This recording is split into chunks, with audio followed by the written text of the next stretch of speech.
What is up, Sooner Nation? I am Casey Mallon, and you are now in a Sooner state of mind. Make sure you like and subscribe on Apple Podcast and Spotify. BetOnline continues to be your number one source for all your basketball wagering needs, including pro and college hoops throughout the year. With up-to-the-minute odds, stats, and trends, you can follow your favorite team's path to the playoffs with in-game live betting, contests, and all the best player props. Experience the world's best wagering platform anytime from your desktop or mobile devices. Head to BetOnline today to become part of the team, and remember to use promo code BELIEVE for your 50% welcome bonus on your first deposit. BetOnline. The game starts here. Sooner State of Mind family, what's good? How we feeling? Today is March 4th, so we march forth by taking a look at some more movement on BV's coaching staff, a 4.21 record-setting trip back to the NFL Combine. The softball win streak comes to an end much earlier than we thought it would. That's if you can call 71 in a row early. We check out the new Love's Field, pretty righteous. And with March Madness right around the corner, we're going to check in with men's and women's hoops. But let's get started with BV continuing to staff it up. The Oklahoma Sooners are closing in, or maybe have closed in, on another potential key hire for the football program. According to sources, Sooners Illustrated on the 24/7 Sports Network, OU has zeroed in on Doug Deacon, formerly of San Diego State, as its next special teams analyst hire. Deacon has spent the last 17 years with San Diego State in a variety of roles after starting his playing career with the Aztecs as a walk-on. For the last 6 seasons, he's coached one of the best special teams units in the country. And according to San Diego State's football website, the Aztecs finished in the top 10 in ESPN's special teams efficiency rating in each of the last 3 seasons. And that is good news because special teams last year was definitely a mixed bag. And as the season went on, it trended in the wrong direction. Punt returns. First game, Gavin Freeman took one 82 yards to the house. And we thought, hey, this is going to be good. That turned out to be the highlight from the return game all season. Farouk and the kickoff return portion of special teams, they were pretty good for the most part. I would say the most consistent was that group. Farouk did a nice job. But field goal kicking and punting were a mixed bag at best. Good news. There will be plenty of competition at both of those positions this season. And there is some real buzz surrounding incoming freshman Leon Evans, the place kicker for Moore, right up the street from Norman. We did block a couple of punts, so I guess that's another bright spot from punt return. But overall, you just couldn't count on any of it when you really needed it. Mistakes were had on every unit. Need to tighten that up. That cannot be a deficiency moving forward. Hopefully, bringing Deacon in will make sure that it is not a deficiency and it's actually an asset to this team. So I'm completely stoked to see what Deacon can do. And if the last 17 years is a barometer of that, good things are ahead. Another addition coming to the Sooners coaching staff. OU is set to hire former Duke offensive coordinator and quarterbacks coach Kevin Johns as an offensive analyst, per multiple reports. The Sooners' latest offensive addition most recently served as the offensive play caller for the Blue Devils in 2022 and 2023 and played a pivotal role in the development of Riley Leonard. Leonard's moving on. He's going to be the quarterback at Notre Dame in 2024. But under John's tutelage, Leonard threw for over 4,000 yards, added over 1,000 yards rushing, and had 40 total TDs to just 9 interceptions in 20 games, despite missing most of last season due to injury.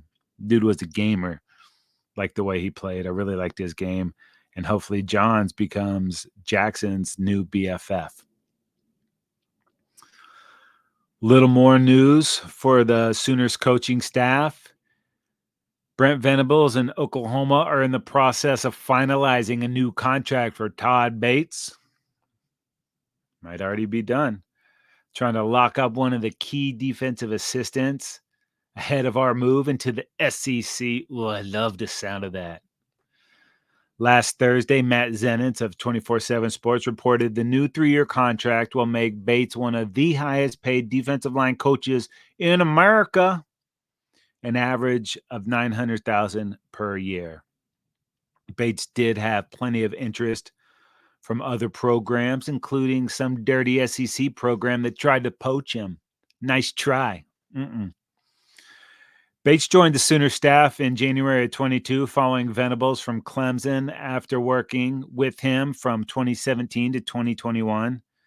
During his time with the Tigers and the Sooners, Bates has been regarded as one of the top defensive line coaches in college football, specializing in the interior and defensive tackles. During his 5-year stint at Clemson, the Tigers defense led the country in total sacks and TFLs. That is what I am talking about. In doing so, was developing players like Christian Wilkins, Clellan Ferrell, Dexter Lawrence, and Brian Brzee. Since Bates arrived in Norman with Venables, the Sooners defense is ranked 4th and 7th in TFLs. I like that. I like it a lot. And Bates is a kick-ass recruiter. Gotten some of the prized possessions of the 2024 cycle. Headlined by 5-star defensive lineman David Stone. Yeah, baby, that is what I am talking about. And 4-star lineman Jaden Jackson and Nigel Smith. He's getting the players. He's coaching them up. This defense is getting better. Now, in January, the Oklahoma Board of Regents approved raises for all assistants on BV staff, extending Bates through January of 2027. That was at $700K, slapping down another $200,000. I think he settled into a nice position there, and the Sooners now know they have one of the best locked in, making money for the next few years. So congratulations to Coach Bates. Keep getting us those 4 and 5 stars, baby, and then coach them up. A little more movement in the college football coaching world.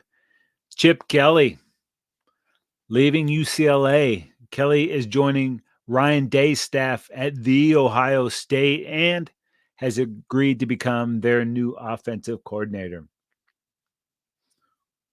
Step down, I don't know. So see, for a solid squad. UCLA is in a weird, tough area. And now they've lost their defensive coordinator, Danton Lynn, who is the son of Anthony Lynn. He's headed across town to the hated ones. He'll join Tebow's staff at USC. Lynn quietly had the Bruins playing some outstanding defense last year. It was really good. Got to see a lot of the Bruins games, and that was the most impressive unit on the field. And he will definitely be missed, maybe more so than even Chip, because it's hard to keep great assistant coaches at UCLA due to the lack of proximity from the Rose Bowl and the UCLA's campus. They're far apart. They're on the other side of town in LA. And LA is so freaking expensive. It's hard to keep good talent here. So I have an idea. Let's move these Bruins down to the SoFi. It's much closer to campus. The neighborhood surrounding the Rose Bowl Hate all the traffic anyways. You're parking on the golf course. It's a pain in the ass to get there. There's really only one way in. Get them down to the SoFi. I think it's open most Saturdays. Former UCLA Bruins running back Deshaun Foster will be the new head coach for the Bruins. He was the running backs coach for UCLA under Chip Kelly. And the Bruins have also officially hired their new offensive play caller and associate head coach, Eric Bieniemy. EB leaves the Washington Commanders after one season as their OC. And you might remember EB from his running back days with the Buffs, or maybe as a two-time Super Bowl winning offensive coordinator for Patrick Mahomes and the Kansas City Chiefs. Speaking of the NFL Combine just finished up, aka the Underwear Olympics. This also marks the official start of Liars season. This is when teams in the NFL start leaking bogus information while prepping their draft boards. Oh, we really like this guy. Oh, this guy tested terrible. We're definitely going for this position, not going for this one. It's all out there. It's one little truth and then a bunch of lies, but it makes it a pretty exciting time. 3 Sooners did get the invite to the Combine. All offensive linemen, no shocker there. Tyler Guyton, Andrew Rame, and Walter Rouse. Guyton has been climbing up the draft board since the end of the regular season, and his performance at the Combine helped to continue that ascension. Some mocks have Guyton going to the Cowboys at 24. I'm not sure he's going to be around that long. But you know what? We're going to find out soon. Rame and Rouse both performed well at the Combine too. Bill Beatenbaugh was in the house in Indy watching the next set of offensive linemen that BB and the Sooners will be putting into the NFL. The lineage of offensive linemen from the Sooners to the pros continues to grow. I'm not sure where Rame and Rouse will go, as it is a very, very deep class of O-linemen. But I do expect both players to get drafted, probably day 3. And if they don't, they'll definitely get invited to camp. But I think those guys are both draft picks. And if you're a sicko like moi, you watched every bit of the Combine. My sickos out there, probably. I do have a couple thoughts on it. Mentioned the O-line depth. It's crazy deep. There also seems to be a ton of awesome wide receivers, and it just kind of depends on what your flavor is. We got big ones, we got fast ones, strong hands. We got the whole deal there. And now I anticipate anywhere from 3 to 5 receivers going in round 1. Probably 8 to 10 offensive linemen in round 1. And anywhere from 3 to 6 quarterbacks also going in the first round.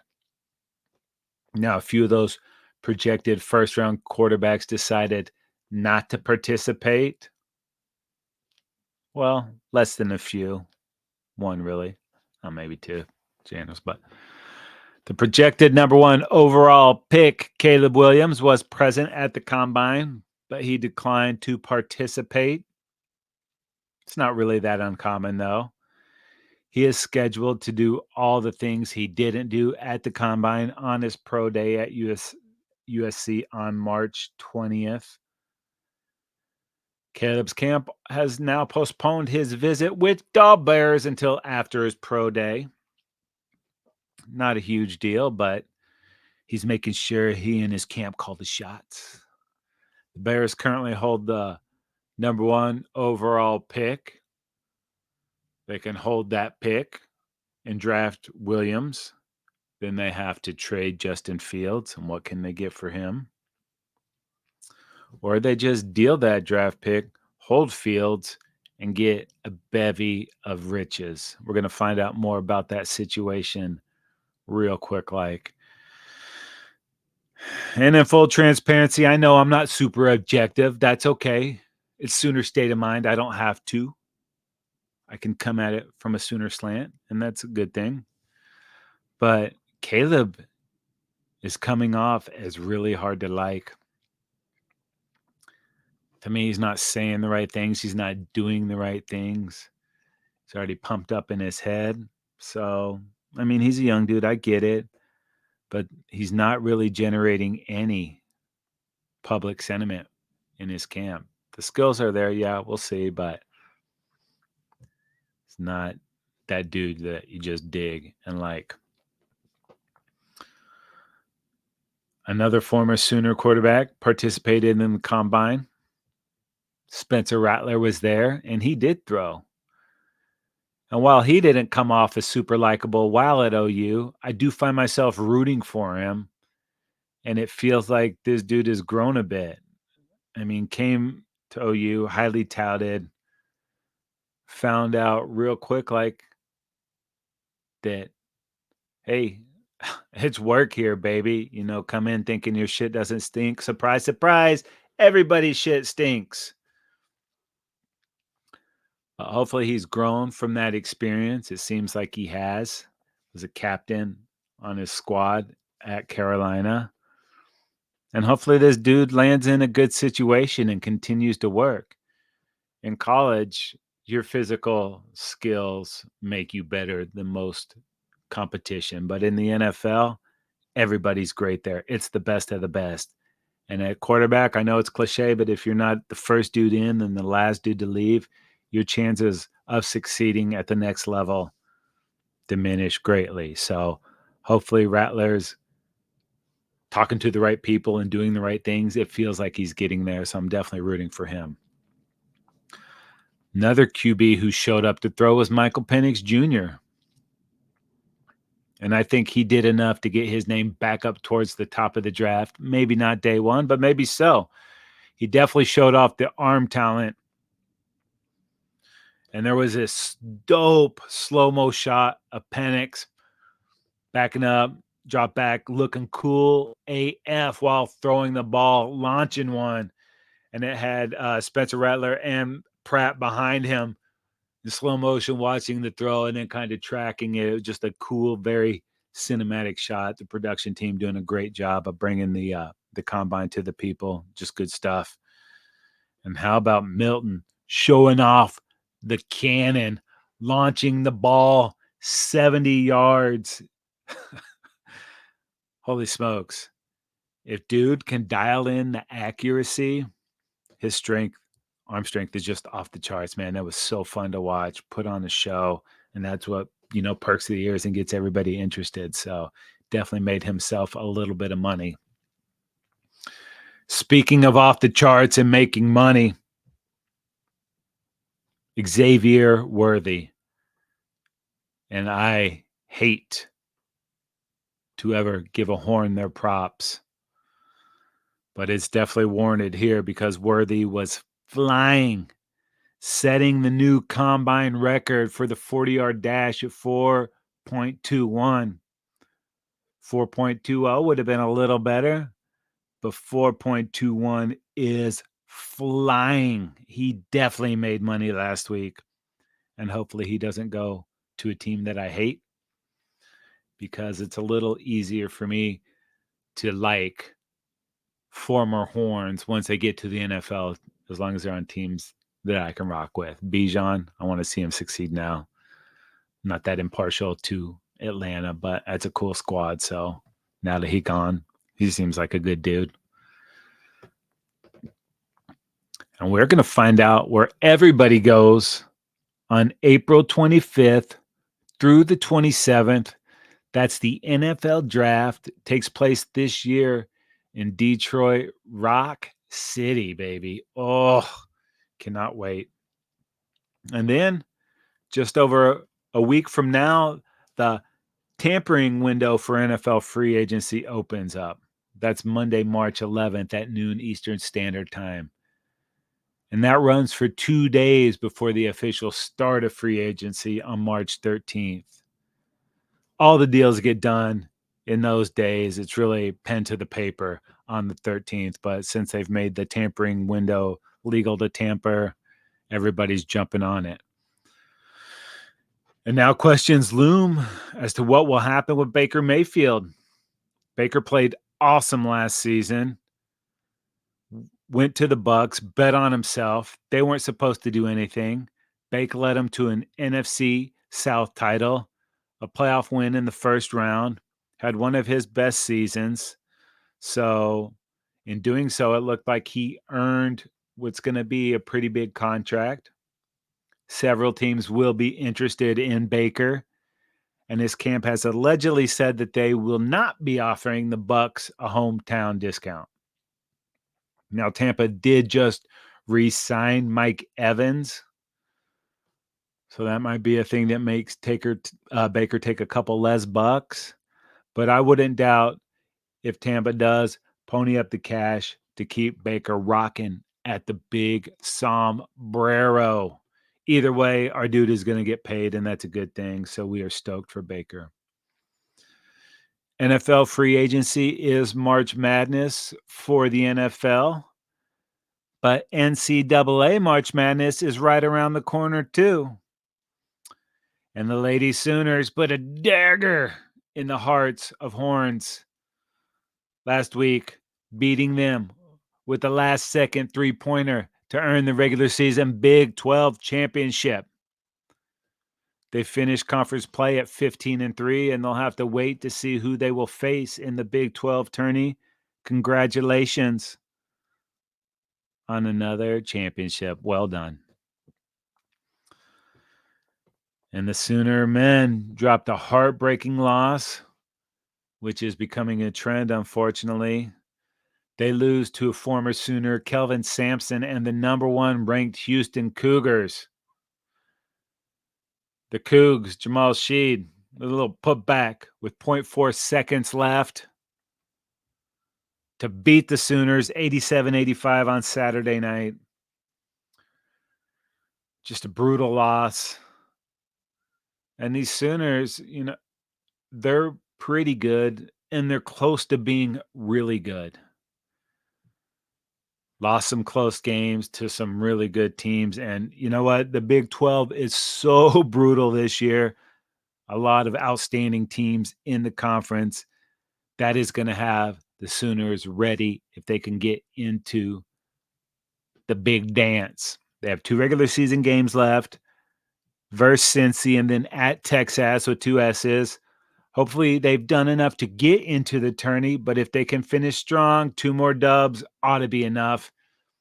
And a strong showing in the Big 12 tourney would go a long way too. I mean, I think they're in, but who knows? It'd be a good tournament to get into because I think it's going to be wide open this year, more so than ever. And I would love to see the Sooners get a chance after going through that gauntlet that is the Big 12, see how they fare against some other teams. Maybe they can put it all together, sprinkle a little Sooner magic on there. Who knows? Speaking of Sooners, OU holds the record for most consecutive wins in college football at 47 in a row. The Sooners hold another all-time wins record. We're talking about Patty Gasso's back-to-back-to-back national champion Sooners. While the main goals are all right there for the taking, the consecutive games won streak ends at 71. On Sunday, the Sooners lost to the Région Cajun, Louisiana, 7-5 in extra innings. That drops the Sooners to 18-1 on the regular season. And I actually think the loss is a good thing. Of course, we all would have loved to see it go on forever. But now that win streak is over, they can focus on the main thing. Another Big 12 championship and a 4th consecutive national championship. I think the loss takes a lot of pressure off the team, and they don't have to talk about the win streak anymore. Last year, you could feel that pressure building, and at least that portion of it is no more. A little sad, yeah, okay, but at the expense of a lot of relief. Totally worth it if they ultimately get to where they want to go, and still a stacked team. Got a great staff, tons of bats. So they're going to be right in the mix, and they can see that they can take a loss and everything's still going to be okay. That pressure is not building. It'll be there towards the end of the season, but right now they can just play free and let it rip. And you know what else? I will take that loss considering how awesome the first game at the newly opened Love's Field went down. Kinsey Hansen doing what she does, blasting a 2-run walk-off home run in the 7th inning to give the Sooners their first win in their first game in the new digs. I will take that any day over extending that win streak. Speaking of Love's Field, it's a $48 million facility. Overall square footage, 44,000. That's compared to the 15,168 at Marita Hines Field that they were playing at. Capacity of 4,200. Love's Field is the biggest on-campus softball facility in the country. It's got that sweet-ass scoreboard in the shape of the state of Oklahoma. Cost a cool $1.4 million. They got their first win in the new stadium to relieve that pressure. The win streak over at 71 games to relieve that pressure. Now it's just a Big 12 and a 4th consecutive Natty for Patty. No problem, Bob. Let's get it done. I believe in this team. We're still seeing something completely freaking special. And all that really matters is what they do at the end of the season. They're going to be right in the mix. No panic. And believe it or not, people, are you kidding me? Spring camp for football is less than 3 weeks away. That is what I am talking about. First practice is scheduled for Tuesday, March 22nd. Football practice, people. Oh.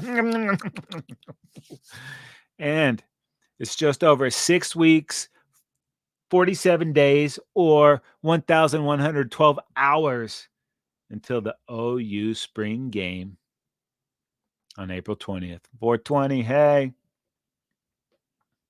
So let's get stoked, people. And if you stay stoked, you don't have to get stoked. And the easiest way to stay stoked is to like and subscribe to Sooner State of Mind on Apple Podcasts and Spotify. Do it. It's easy. Come on.